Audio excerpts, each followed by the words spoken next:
Welcome to Zero Knowledge, a podcast where we explore the latest in blockchain technology and the decentralized web.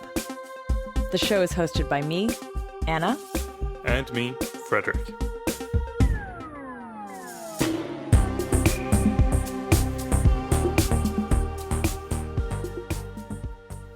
In this episode, we sit down with John and Bogdan from NuCypher to talk about proxy re-encryption and fully homomorphic encryption.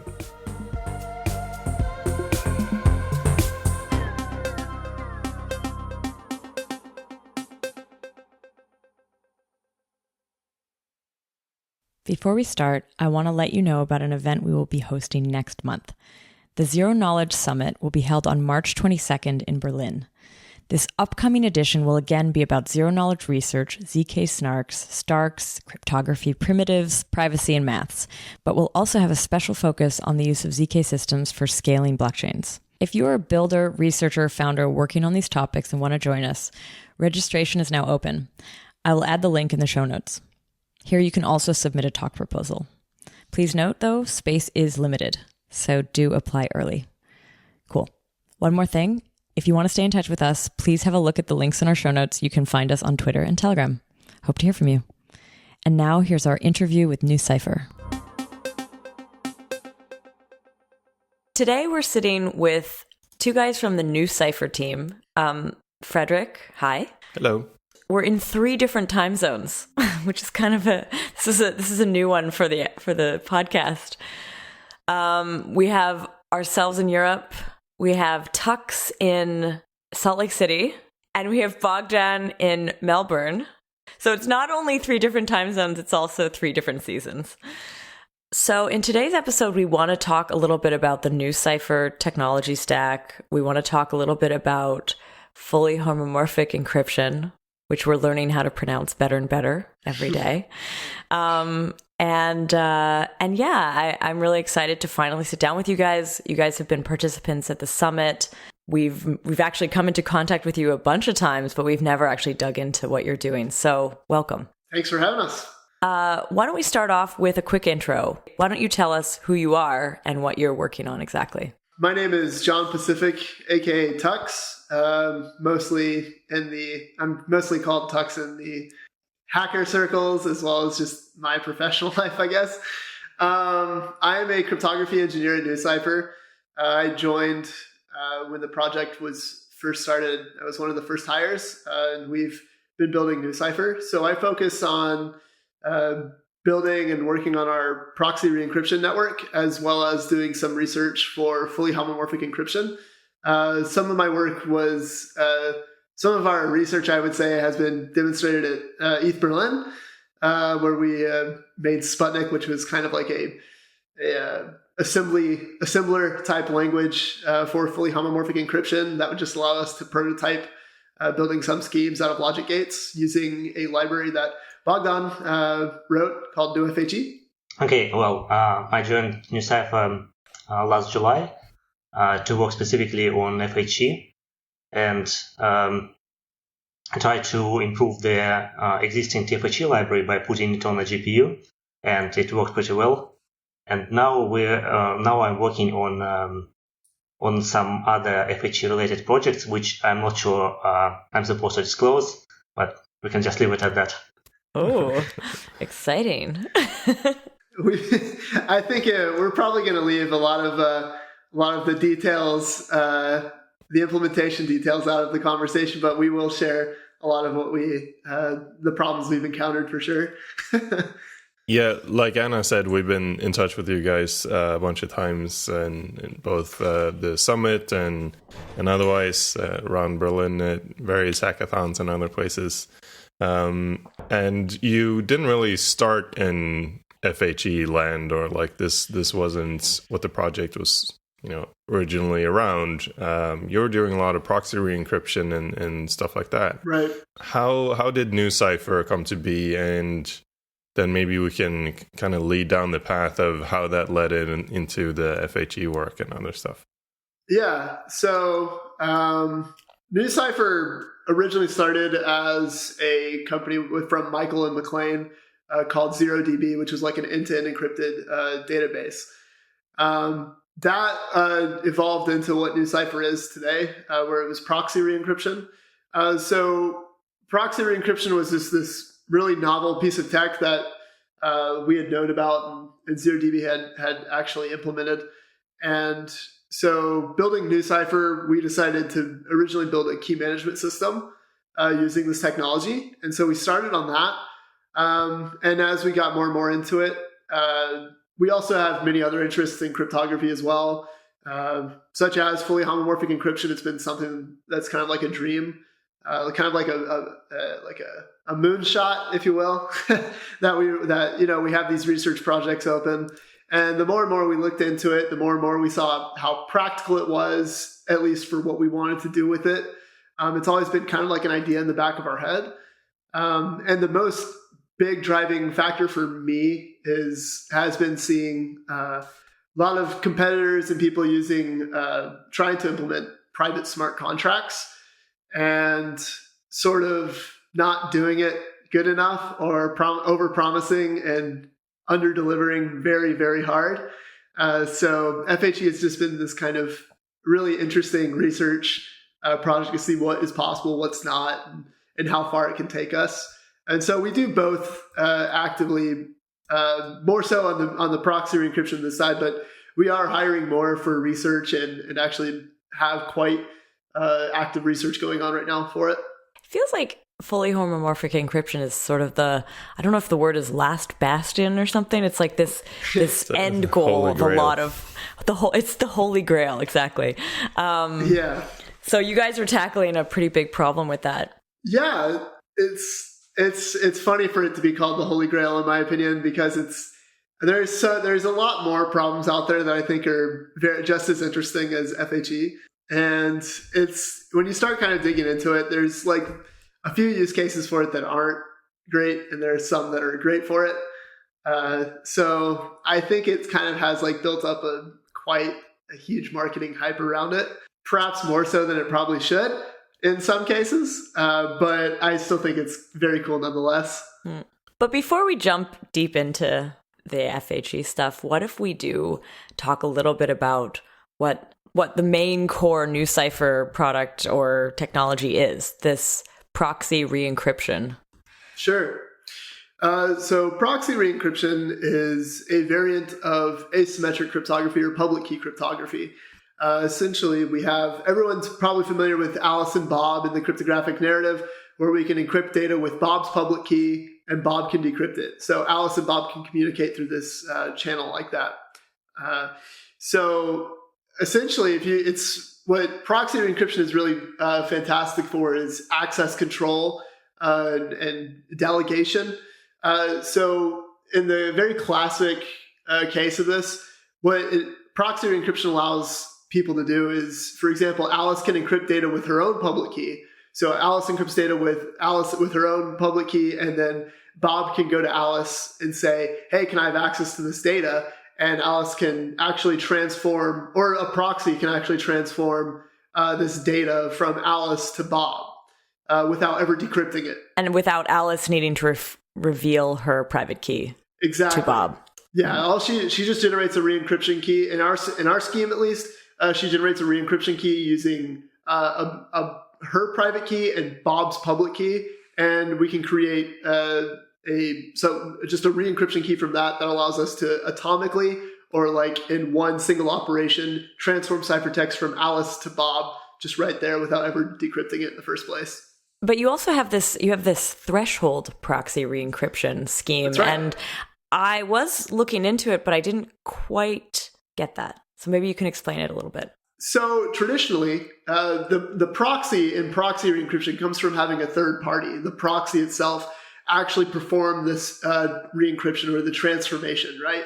So normally you'd see that if Bob wants to get access to Alice's data, Bob would go to the proxy, and the proxy would normally delegate access to Bob himself. That way, Alice can tell the proxy to delete her key, and Bob doesn't have access to the data anymore. So Bob doesn't have to go to Alice directly. So it's kind of like a triangle there, right? If you can visualize that.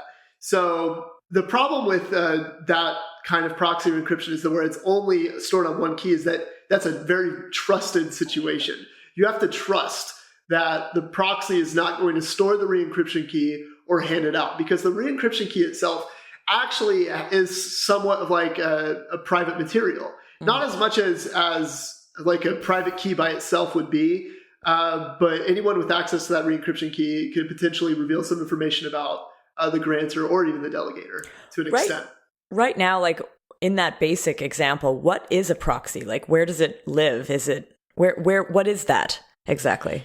So the proxy, you can imagine, would actually just be like any traditional cloud server or just a trusted machine, you know?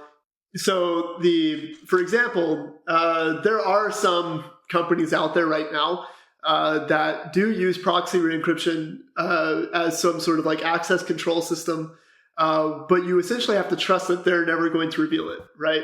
And given some threat models, that is not acceptable, because that can actually, in an information leak, that can actually reveal some information, depending on who gains access to that data. If I understand it correctly, when I looked at it, I think it is that, like if the proxy and Bob collude, they can uncover Alice's secret key. That's right. Yeah, and that also goes, and depending on other schemes, that also goes in the other direction. Okay. So, for example, the seminal work by Matt Blaze and Bloomer and Strauss, I think, BBS 98, which was this proxy encryption algorithm when it first came out. It was bidirectional and interactive, meaning that you needed both Alice's private key and Bob's private key to create this re-encryption key. So Umbrel, our scheme, is non-interactive, and that we only need Alice's private key and Bob's public key. So that way Alice can grant without having to take any private information from Bob. So let's go back to that problem. This proxy, it sounds like it can be a relatively centralized body. So yes. This is what you're trying to make safer. Yes, exactly. Yeah. So like in a traditional setup, you could imagine, like just these two parties, and there's a central trusted service, like a SaaS or a service provider of some sort, that you can say, I'm going to trust that they're not going to collude, and everything's nice and dandy. Like if you're moving this to a blockchain space now, and your proxy is like a blockchain miner, there's not really any trust, or there's not supposed to be any trust, or there might not be Sybil resistance mechanisms or whatever else. Right. Yeah, you obviously have a problem. So that's where the threshold then comes in. Yeah. So what do you mean by thresholding then? So threshold, what we mean by threshold is simply like a kind of a variant of secret sharing. And we actually use Shamir secret sharing, and that's where that threshold term comes from. What it precisely means is that Alice or Bob, when Bob wants to gain access to Alice's data, he has to perform a number of re-encryptions on the NuCypher network. So what we do is we take a re-encryption key and then we split it using a secret sharing scheme, and we split it into n frags. So we split it into just an n number of fragments and distribute them to different nodes on the NuCypher network. Okay. And then we have a threshold, which is called M. So you can call this M of N threshold cryptography, where we simply need to perform M re-encryptions of those N fragments that have been distributed to actually gain access to that data. So in more practical examples, we say we need 3 of 5. So you can distribute 5 fragments, and then you only need to perform 3 re-encryptions to actually gain access to the data. So that's where that threshold comes in, and that's where we get that trustless security. So now it's much more difficult to collude with 3 nodes, 3 semi-honest nodes or semi-trusted nodes that you may call it, and then out of those 5, right, instead of having to just find 1 there. It's almost, is this a bit like, is this a little bit like a multi-party computation? Because you have like 5 bodies that have pieces of data, and then only 3 need to be honest? So it can be viewed as it.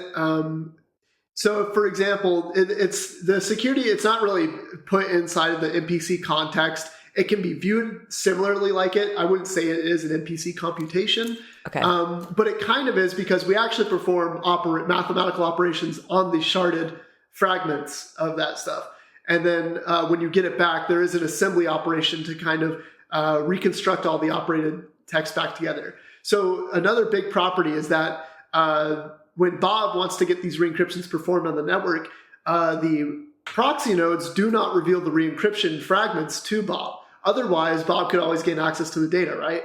So those are kept somewhat secret. And that's when we say that semi-honest context is because the nodes are expected to behave in a non-malicious kind of manner where they should not distribute this information.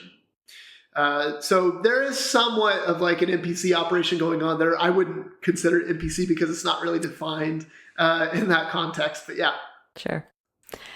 How do you define, so when I was looking at this, I saw that there was this lower threshold, but I didn't understand exactly what's the threshold that's safe? Like, is there a percentage that you need to reach, and how did you figure that out anyway? Yeah, so it is my personal opinion and in an active area of research that I think that there is a potential golden ratio, if you will, of like of a threshold that where it's like you maintain a good balance between security and performance.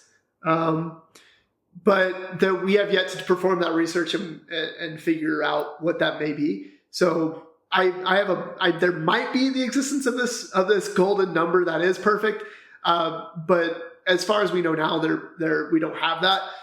If we're talking about traditional secret sharing schemes, well, there are numbers that should be used more than other numbers because if you do some of the weaker numbers, for example, I think I can't remember the actual definitions right off the top of my head, but it's something like sometimes if the threshold is too low, then you can actually leak bits of the plain text out through each share. So you're like leaking a 1 bit from each fragment. I don't remember off the top of my head what exactly that security is, but there are the way we look at it in the NuCypher network is essentially that security versus performance, where obviously the smaller threshold will allow you to have more performance on the network, less time of network operations. I just did some analysis and I found that it's roughly around 1,400 milliseconds for a 3 of 5 operation, at least on my network connection. So that's from time from access, from request to access, right? So it's still fast, but obviously if you're using it a lot, that can be a major bottleneck. Another concern is obviously if collusion of those nodes is in your threat model, then you need to start worrying about exactly how many nodes you have that key, that re-encryption key distributed to, and how many of them actually need to collude. So in a 3 of 5 scheme, you would be expecting that 3 of these nodes will not be able to collude. And if 3 do collude, well, then they can potentially gain access to this re-encryption key, right? Which, is arguably not a big deal in the setting that we've created because it can only allow access to be granted from data that's already been encrypted. So that's kind of where it's at there. You're trying to mitigate and think about and reason about what collusion is possible and your performance. Yeah, so I'd say it also comes down a lot to threat model and just like how valuable is it to get these people to collude. Like if you're trying to decrypt NSA's database, then it might be pretty easy to get 3 people to collude.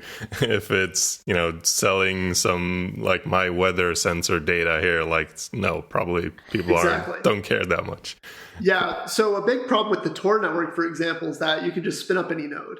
And that the longer you're online, the more reliable you are, the more favor you get, the more data that gets transmitted to you. The reason why NuCypher has our token is so we can have this game theoretical security component to it, so we can actually create a barrier for entry for governments or for other people to get online. So, for example, if you want to take control over a ton of nodes on our network now, you'd actually have to put a lot of money down and actually drive the cost of the token way up. Just to get an access to enough tokens to actually even begin performing these re-encryptions. So it's much easier for us to actually build models in that case and do that. But exactly as you said, threat modeling is such an important thing here in many cases. In the most cases, I think for blockchain and decentralized applications, NuCypher is perfect. for what you're trying to do with it for access control. For other people, that may not be a great threat model for you, depending on the information. Obviously, for something like state secrets, if the servers are out of your control, maybe that's not such a good thing for you. But that's always up for you to decide, of course. What's the history of proxy re-encryption? Because you guys didn't invent that, did you? No. So where was that coming from? What era, and like what else has it been used in? So essentially, we're actually like one of the first practical, as far as I know, actually applied implementations of proxy re-encryption. We have some more centralized competitors that are building tech on proxy re-encryption. But we are the first, as far as I know, to actually have used this in this manner.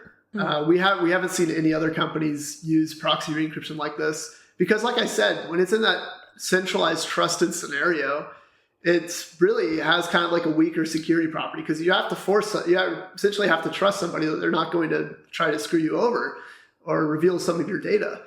But now with blockchain applications and decentralized computing, we actually have the opportunity to make this a very secure environment.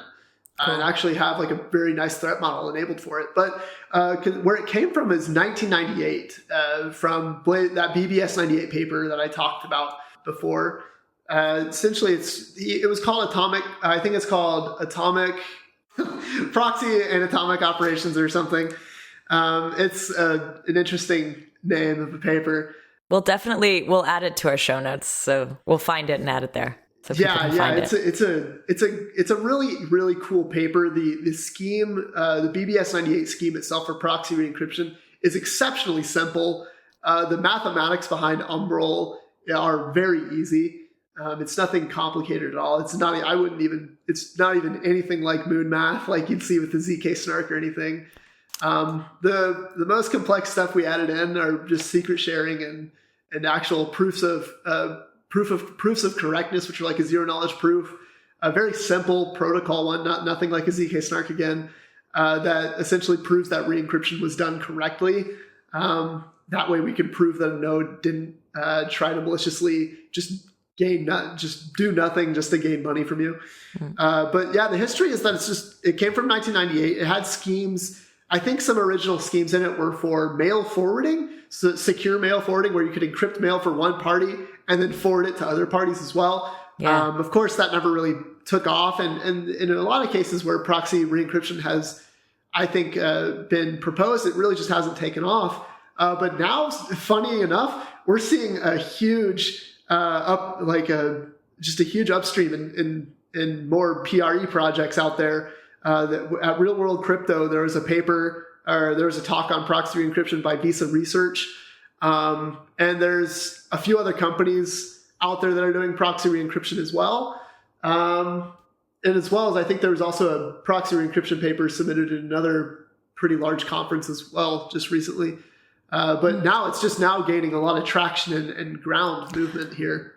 So what do you think, what are the use cases for it now? So you just mentioned back in the day, they were thinking about it for email forwarding and stuff. Now it's more popular, or at least there's more attention focused on this. What is it for, and who uses it? The best applications, in my opinion, are access control. Essentially, once something has been encrypted for a specific key, it can't not be not encrypted for it, right?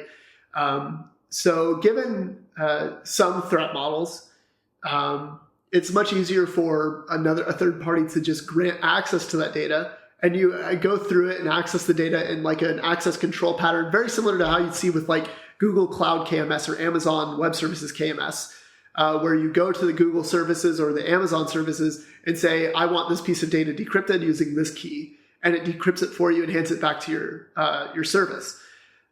So that's a very scalable and very secure model that people are building on top of now, where they don't have the keys stored on their own machines. They have the keys stored elsewhere, and they can gain access to it as long as some conditions and rules are met. So with that's kind of where I'm seeing it being used a lot more now. And that's as well as what some of our competitors that we've seen come up that are even in more centralized contexts are still building on top of this access control system, where they can essentially gain access to this data that you grant them access to, and then revoke it when they don't need access to it anymore. I was wondering, is this, Frederick, this is actually a question to you. Is this similar at all to the parity secret store? It is, but it's I don't know, it's a pretty long explanation. It's the goal is similar. It's achieving the same things, but in quite different ways. I see. I think the parity secret store also does like you do distributed key generation. If I'm not, yeah, that's right. Yeah, so they do distributed key generation along with, I think, a threshold cryptography variant as well that allows you just to gain access to it and then revoke access from that. Yeah. So NuCypher and Proxy re-encryption actually goes a bit beyond just the key management and access control. So, for example, once a policy is on the network, you don't have, Alice doesn't have to be online to actually keep the encryption or the data from being shared anymore. She can pretty much just be like, hey, I want all data from my key to be decryptable by this person. And then she can just disappear from the internet entirely, and this encryption can keep happening, and as well as all the data can also be re-encrypted for this new person. So there's some other properties that allow us to gain far more than key management. So when I say NuCypher started off as just being called the NuCypher key management system, we actually removed the key management system part because of this, because the more we actually started building with NuCypher, the more we started realizing that the key management was kind of limiting in its capabilities, and that there was so much more that we could do with it. So that's kind of where we've gone from there, is working on and focusing on those things. So how did it go from this focus on proxy re-encryption and dealing with blockchains and stuff there to fully homomorphic encryption, which sounds like it's a completely different thing? How did that gap get crossed?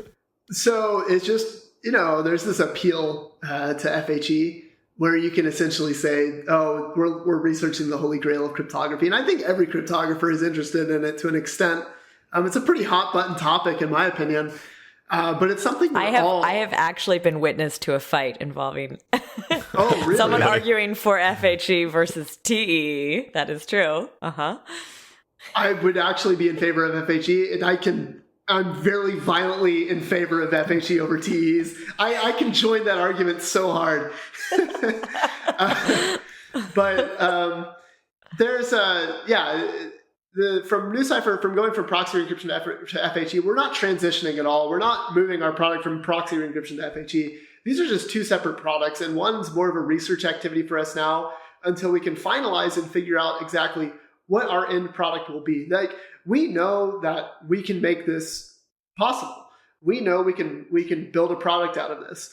But of course, we want to be able to deliver the best product we can, and something that's usable and not overselling what we can actually do. So we're spending a lot of time trying to figure out, this is possible, this isn't possible, and this is very possible. And we're kind of like going and just figuring out where it fits best before we start moving on and developing that product. So we've hired researchers to work on that. We just mentioned this earlier in the episode that fully homomorphic encryption seems to be the holy grail. Maybe we should explain a little bit what that is for our listeners. And then I want to hear a little bit more about how you guys plan on tackling that. Sure. And Bogdan, I'd love to hear from you too. I don't know if you want to, since I know you're the FHE researcher as well. So yeah, well, the thing is that I only got into this topic when I joined NuCypher, so I may not know as much about it, about same areas of it as Tux does, for example. But I can try to explain what I know. Why don't you just help us understand what it is? We sort of briefly explained it in a previous episode, but I think it would be good to say it again here. All right. So FHE is a way to perform computations, pretty much any function on the data without actually knowing what the data is. And that is what's called the fully homomorphic encryption, when you can perform any operations for any number of times without losing the data, and it can be decrypted at any time after that. there are weaker versions of homomorphic encryption which are called somewhat homomorphic encryption, where you are limited, where the length of the function that you can apply is limited, for example, or the operations that you can apply are limited. That is also possible, and they may be faster, or they may have some other good properties, but you have to be aware of the limitations if you don't want to lose your data. And the FHEs that we are working on are fully homomorphic ones, so that we don't have to worry about that. Well, there are different schemes now available. The major ones, I think, is the TFHE, which is the FHE on the Torus. What is this? It's TFHE. So the TFHE. Yes, Torus fully homomorphic encryption. This is the one that we sped up with the GPU. Then there's HeLib, which works, well, TFHE works with binary gates. So all your data have to be split into bits, and you can apply gates on them like AND gate, OR gate, XOR gate, and this kind of stuff. With HeLib, which is the other version, you can work directly with integers, which may be easier, but it has other limitations as well. The gate thing sounds kind of similar to what the gates in a ZK snark construction is. Is that at all related, or? Okay, that maybe Tux will be best to answer that, because I don't know much about ZK snarks. The ZK snarks, I think, are, and I'm not super knowledgeable in zero knowledge applications quite yet. I'm still trying to gain a considerable understanding there so I can dive in and apply that to FHE as well. But as far as I know, those are built out of QAPs or quadratic arithmetic programs or something. They're kind of very similar, where you're essentially, except in FHE, it's much more, I'd say, binary for certain operations. So as Bogdan said, we have like a FHE that allows us to work on integers, and FHE that allows us to work on binary gates. So I'm actually not sure how the QAP fits in with ZK snarks, but essentially one just literally lets you call a function called, like, for example, and it would just be an AND gate. And given two encrypted bits, you can get the encrypted AND of those two bits. And then there's also one that would just let you do an encrypted multiplication, where you could just multiply two encrypted integers. And you're just literally calling exact functions on these. As far as I'm aware, ZK snarks are quite efficient, but I actually think there's probably reason to believe that there may be more efficient schemes out there in the forms of lattice cryptography. Whether or not the research has been done yet, I think that the reason to, if I'm going to actually answer this question technically, I would say that literally FHE, fully homomorphic encryption, actually implies that zero knowledge cryptography exists. So we can imply that zero knowledge exists through FHE, but not the other way around. Huh. If that makes sense. Is it like a subsequent step in the development? Kind of, because it just, and I'm kind of, I don't want to say something wrong and be crucified for it. But essentially, if you start reading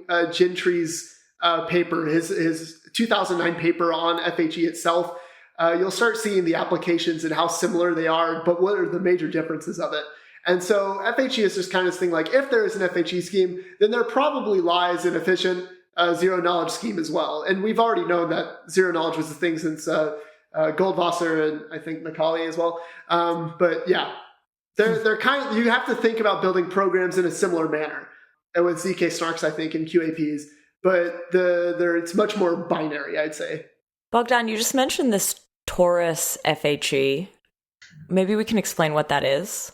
As far as I understand, it's like a research paper that comes from a different group. Yeah, it's a mathematical thing, sort of, I guess, a metaphor for the structure that is used in the FHE, because I think most of them, or at least FHE, are based on polynomial arithmetic. So you have polynomial coefficients, which belong to a finite field, which is kind of a ring. And then you have the polynomial itself, which is also a ring. So it kind of becomes like a torus. two rings. Wow, so it's because of the two horns that's where it comes from. of a torus. Is that the idea? Yeah. Interesting. Yeah. And these polynomial operations are in the base of TFHE, and they're actually the main bottleneck. And that's where the name comes from. So now you have the NuCypher FHEs, which you've named nuFHE. Well, it is new and it's not new at the same time because it is the implementation of TFHE just faster. So it's actually updated FHE, but you've called it new as in NuCypher. So like the new. Yes, it wasn't my idea. Very, very modern spelling of new. I actually think that was my idea. I'm sorry. I'm not mocking. I think it's cool. But so it's nuFHE. So that is based on this Torus FHE. Yes, and it's just made better. Sped up by GPUs, I suppose. Yeah. I wouldn't go as far to say it's literally made better. It's just it's made faster. It's made faster, exactly. Okay. It's a new implementation of it. Yes, it's a new implementation. So I can imagine this sort of gate structure, like conceptually, I can imagine how this gate structure would be parallelized pretty easily on a GPU. Just because we had Howard Wu on this show a long time ago to talk about distributed ZK snarks, and they were doing the same thing for snarks, where they took a subset of this circuit and deployed that on a separate machine. Now, for snarks, like this is non-trivial because it requires so much GPU, blah, blah, blah. You can't really do it on a GPU, but I imagine like the structure would be similar. Like you take a subset of these gates and execute on one core of the GPU, or how would that work? Well, the main parallelization that is happening is actually the parallelization of polynomial operations. Of course, if you have several gates, well, several bits that you need to apply gates on, that helps. Because for like powerful GPUs like Teslas, just one gate is not really enough to fully load them. But still, the polynomial operations are essentially FFTs, which are a well-researched topic for GPUs. And there's a lot of stuff that can be used to make them faster on GPUs. So yeah, that's the main thing. But of course, the maximum speeds that nuFHE achieves, it achieves on a lot of gates. I think I measured on like 4,000 bits at once. Okay. To reduce the overheads. So what's the limitation? Like what kind of size computation can you describe and execute efficiently? I think we measured it, and it's kind of like, was it ENIAC? Oh yeah. Yeah. Yeah, it can be comparable to like an ENIAC old computer. We pretty much, the reason why we came up with that number is because we essentially were like, oh, it's slow, but it's actually perfect for decentralized computations. Because you're not using the blockchain if you need a fast computation, right? Yeah. So it was like an ENIAC, but I would say it's like the real power from it comes from like, if you wanted to perform an encrypted computation on one piece of data, like that's fine. You can do that.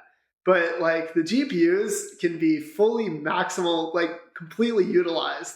If you have like 100 or 200, even thousands of the same piece of data, and you need to or different types of data, but you want to perform the same algorithm on it, but encrypted, you can do that, and you can do it very quickly.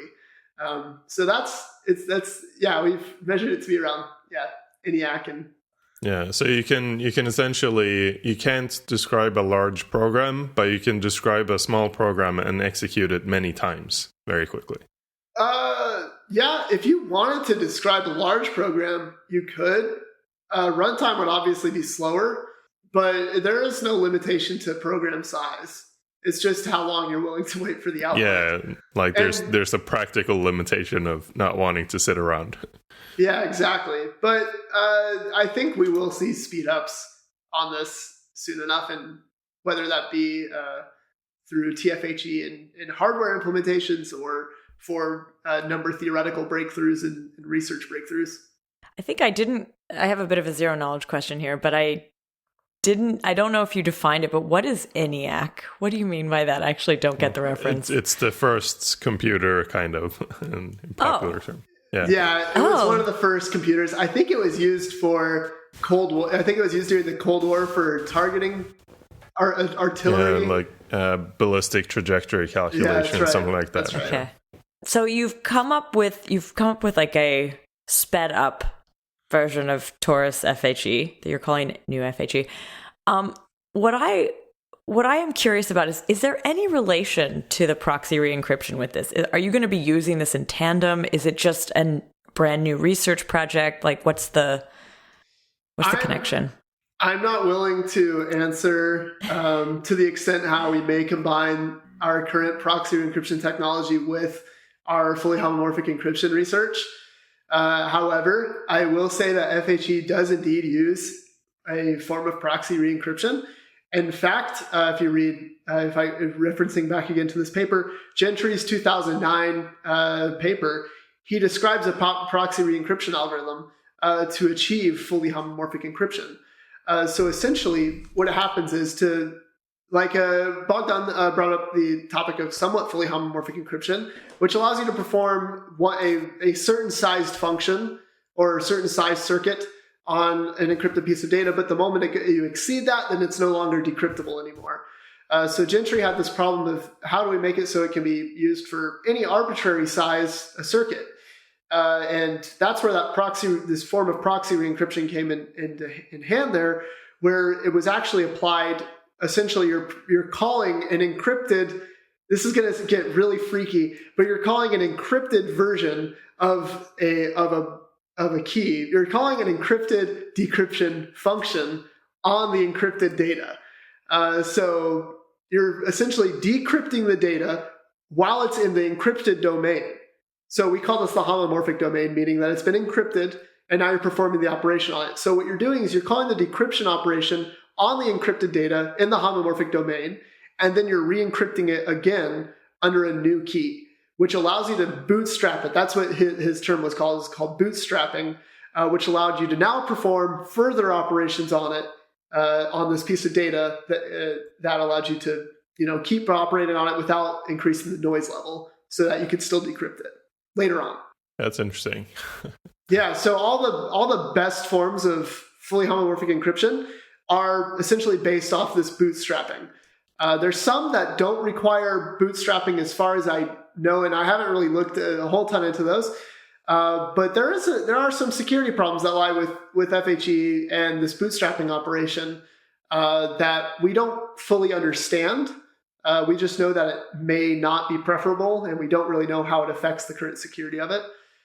For example, we have this operation of this notion of circular security, where we can have a key encrypted with its own key, if that makes sense.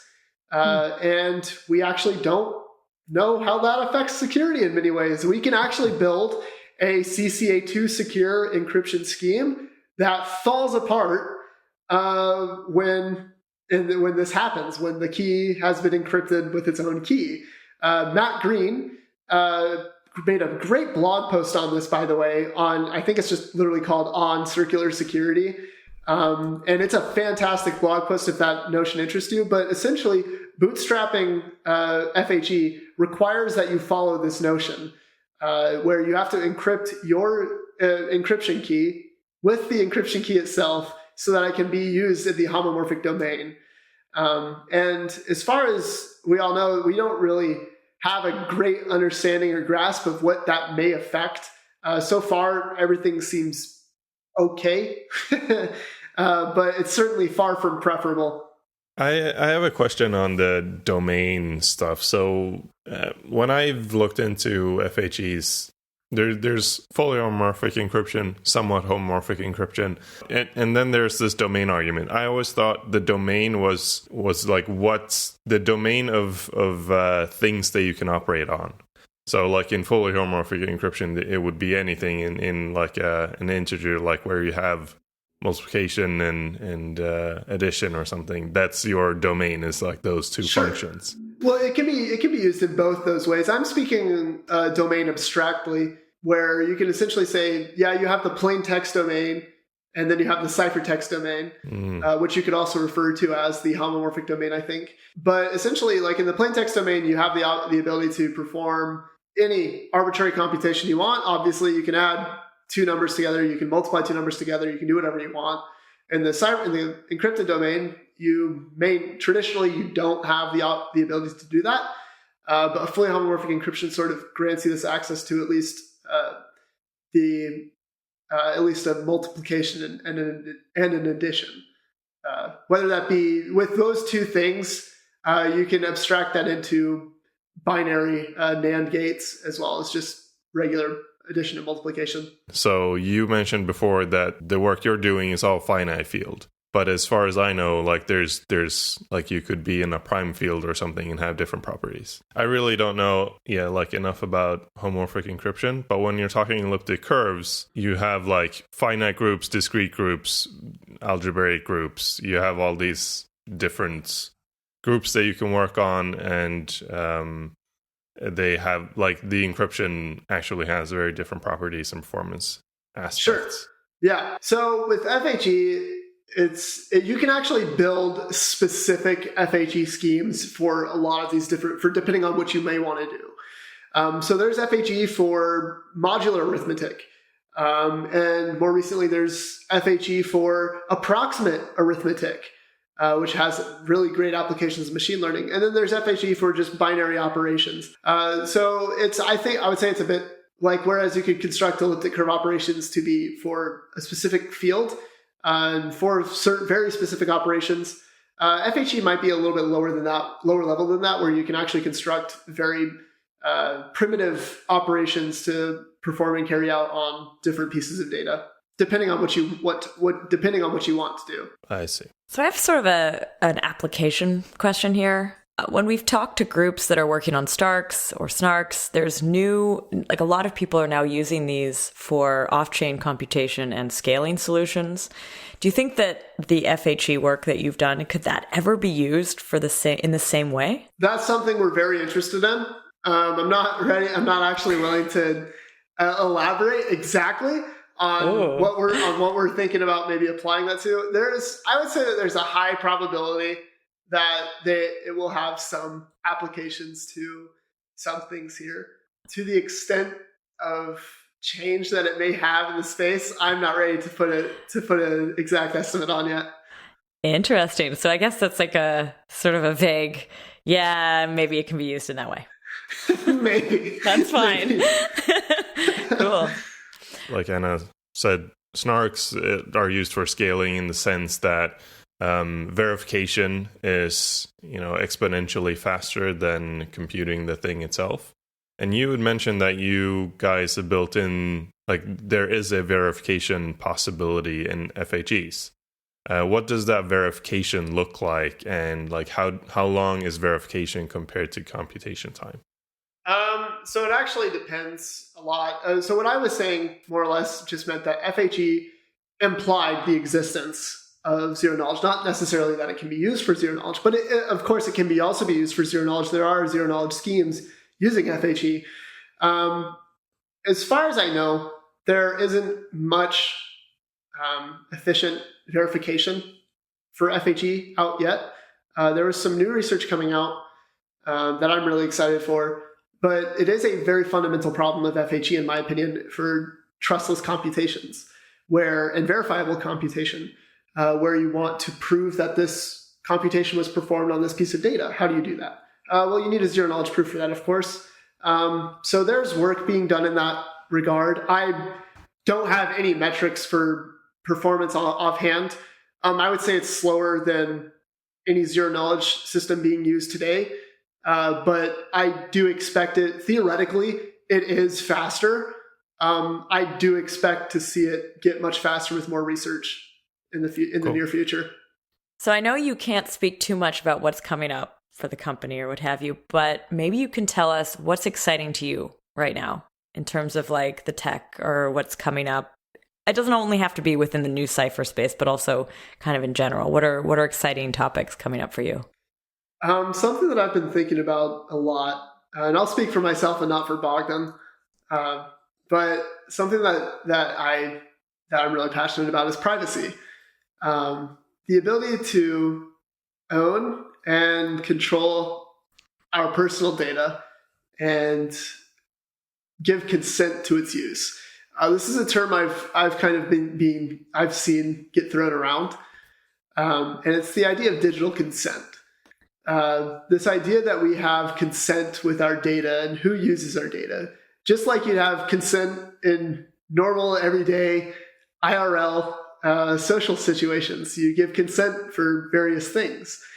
And the fact that we have to argue for consent in online data, in online social situations even, is appalling to me. So what I'm really excited is about building technology like FHE that allows us to reduce trust. It allows us to actually give consent more appropriately to what can be done with our data and who has access to it and when they have access to it. So NuCypher answers the digital consent problem very strongly with proxy re-encryption and access control. And FHE answers it in a very different manner for computations. So I'm very excited to see the applications for trustless computation, verifiable computation, as well as private cryptocurrency as well, and other applications like that. So yeah, consent is the coolest thing about this, in my opinion. And Bogdan, what about you? I just wanted to add first to what Tux has said. I'm not sure if you read it, but there is a recent science fiction book by Hannu Rajaniemi, the Quantum Thief series. So it describes, among other things, a society which actually does what all that Tux just proposed. They have the system called Gevulot, which means boundary in Hebrew.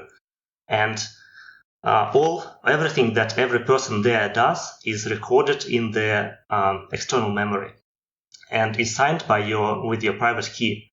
And you can share whatever you want. You can make yourself visible or invisible to other people. You can, for example, require that your conversation is forgotten after 5 minutes, and all this kind of stuff. So this is like the end point of what Tux is talking about. In fact, when I heard about NuCypher and Proxy re-encryption, I thought that is it. That's how they do it with Proxy re-encryption. Cool. Well, and as for me, I still don't know much about cryptography world. So I'm mostly excited about more programming style things like meta programming. That's what I'm interested in. The way to write GPU code easily, because now it's kind of a very slow and painstaking process, hard to debug, hard to reason about, and all those transformations. Metaprogramming can help with that, but I can't really say much about cryptography. That's something we haven't really touched on, but a lot of the code, I don't know exactly what isn't open source, but I do know that you have a lot of open source code. Can you speak more about like what is open sourced and like how you think about that, and maybe also where to find some of that? We have a GitHub profile called NuCypher, and we have a lot of stuff in there, including NuCypher itself, the Umbrel proxy encryption system, nuFHE, and supporting libraries. So it's all accessible. You can file an issue. I cannot speak for everyone, but I will try to answer pretty quickly. And we also have a Discord server which you can join and ask questions there if you want to, because someone is always online there. So when you're saying like, I can't really talk about that, it's not necessarily the code or that it's closed source code or anything, but maybe future plans. Well, we have some closed source code which may become open source in future. Yeah, which we're working on now. Yeah, as far as we do have some closed source code as research projects, and most of the time, I think I made our Sputnik code base private, and I'm perfectly willing to actually distribute source code for that. The problem that what I feel as a cryptography engineer is the moment you build cryptography, somebody's going to use it. And whether it's ready for it or not, and that terrifies me, because a lot of the stuff we build is just research. And it's not meant to be secure. Yeah. It's not meant to, we don't even understand the security properties of it until we implement it and see if it's secure or not. So when we talk about actually implementing some schemes or something like that, we have to understand it before we release it to the public. It's like a sort of like a public duty to be like, before we make this available for you to look at and use, we want to make sure you can't shoot yourself with it on accident. I made this library called Hazmat Math, which was to be used for cryptography.io, so that you can actually perform like scalar or like or elliptic curve arithmetic using that library, which they didn't expose, probably on purpose. And so I just built an API around that and was like, I need this to prototype Umbrel when we were first building it. And when I did that, a bunch of people contacted me like, hey, we're using this now. And I'm like, oh, wow. All right, let's cool down on that one. And so there's a lot of problems with open sourcing cryptography. Not that it's bad to open source cryptography. It should always be open source. But it should not be open source until you're ready and you're willing to take responsibility for it. And for a lot of our closed source stuff, I think we're mostly just like, we're not ready to take responsibility for this yet in the public domain. That's a very interesting angle on it. I hadn't heard that before, but it actually makes a lot of sense. Yeah, cryptography is a difficult thing to code for. People will use it because they'll just be like, I want an FHE library, for example. And they not only want an FHE library, they want the fastest FHE library that may have some weird property that other schemes don't have.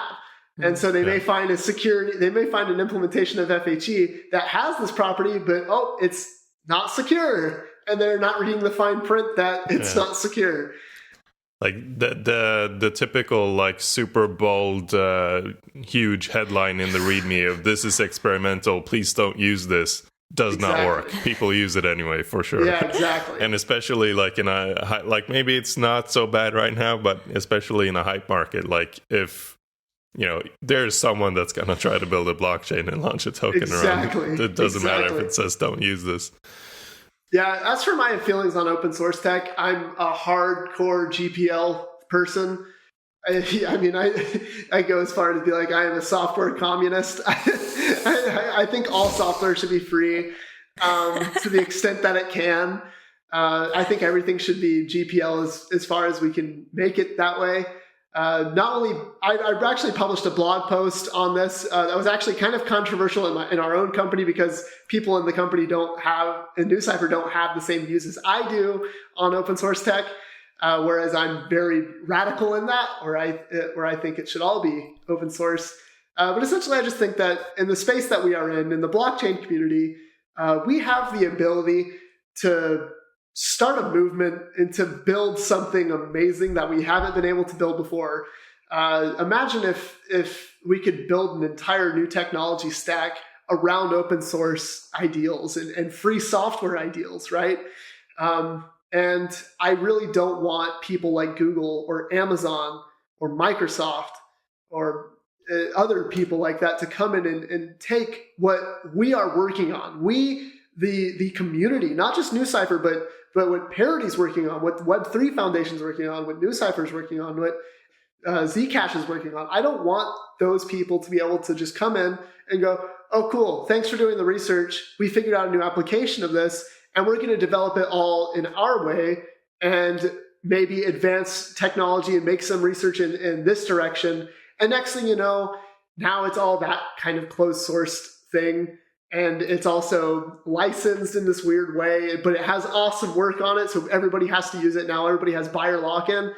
I think for the first time, we now just have this ability to be able to say, hey, if you're not willing to participate in the community, and if you're not willing to contribute open development, if you're not willing to say, we don't need to take a profit on this, we just want to be able to build trustless computations for privacy and governance, then just stay out. If you're not willing to give up trust, just stay out. Well, on that note, that very radical note.